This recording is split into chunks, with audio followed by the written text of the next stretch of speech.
Announcing a video game in this day and age when you need the massive amount of hype that is necessary in order to maintain a success and create a new success is an art form. Here at GDC we're showing off some very, very cool improvements to the tech, better foliage, better shadows, the lighting model's been significantly improved. We have a procedural building set for building cities in a very fast and efficient manner with a level of detail and whatnot. Honestly, the epic way for our tech is to work smarter, not harder. We've been very useful and productive with that in regards to our licensees. So whether or not these features will be used in upcoming products, generally it's safe to say that if we put a feature in our engine and we do it ourselves, it will probably appear at some point in the near future. So one could possibly anticipate that.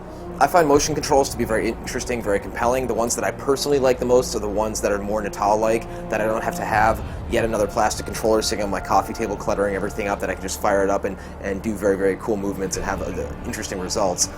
As a side note for that, the kind of game I think would be the most interesting would be something that's a hybrid. Maybe it's something whereas, I'm playing the game with the controller, and then your significant other can sit there on the sofa and do gesture-based things, and then two characters kind of interact that way, so you can kind of bring the hardcore and the casual together in a compelling fashion. That's what's interesting to me. I think Natal is actually going to be very big, and Microsoft's using our technology on a number of products to make Natal-based video games using Unreal Engine, so it's just a very easy adaptation.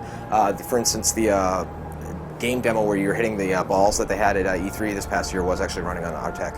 The biggest takeaway that I've had over the last few years from the other stellar shooters that have come out is that first and foremost the bar continues to rise. We got ahead of everybody with Gears 1. Gears 2 we kept that, and with future products we want to definitely maintain our visual leadership as well as compelling gameplay. The biggest takeaway for me from a lot of the shooters and where the genre is going is you need player investment. I think games like Modern Warfare and Halo have a little bit of overlap in regards to competition, since we are, of course, both shooters, but one of the things that I think allows Gears to stand on its own apart from those first-person shooters is the fact that we're not focusing on vehicles. We don't have all the guns locked and things like that. We have characters that you can really identify with and have their own personalities. Co-op has always been big for us. You're dealing with giant 40-foot monsters in the Gears franchise, and we deliberately designed and built the franchise so that it could stand apart from the other shooters that are out there. The single biggest disappointment for me launching Gears 2 was the fact that our matchmaking out of the box was very, very clunky. We hadn't done anything like that before. A lot of the users really felt disappointed by that online experience, and we continued since day one to do title updates and to continue to improve our online experience. Because when I go into online forums and people talk about how bad that matchmaking was at the beginning, it breaks my heart and it really, really hurts because we worked really, really hard on the product. Since then we've ironed out much of it. The online experience is smoother than ever, and we're doing fun things like Ticker Tuesday and Triple Experience Wednesdays and things like that in Gears 2. The users really appreciate that, and those are lessons learned moving forward. The story of Gears thus far has matched up to what I've always been hoping it would be.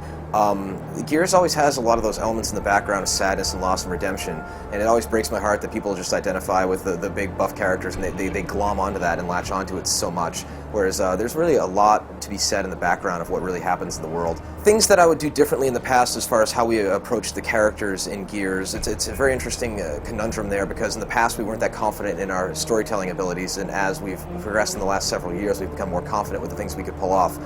What happened with Ty, what happened with Maria in Gears 2 is something back in the day we would never even have considered, and now our cinematics director is better than ever, our writing is better than ever, our voice actors really know who the characters are. So if I could go back in time and change one thing, I would have Marcus in the first game maybe get to know him a little bit more, let him have a little bit more personality. He was a bit of a blank slate in that first game and came through a little bit more, and somewhere in the future I think it'd be great to get to know that guy a little bit better.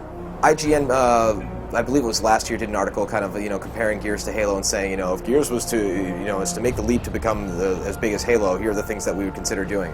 And I would never say, oh yes, we're doing exactly this with any future products, but we do read a lot of those articles. I have a Google alert for the term Gears of War. I'm on forums all the time reading comments, and we are always listening and always keep our ear to the ground to see what the users and the journalists say, and we listen to a lot of it and occasionally implement some of it.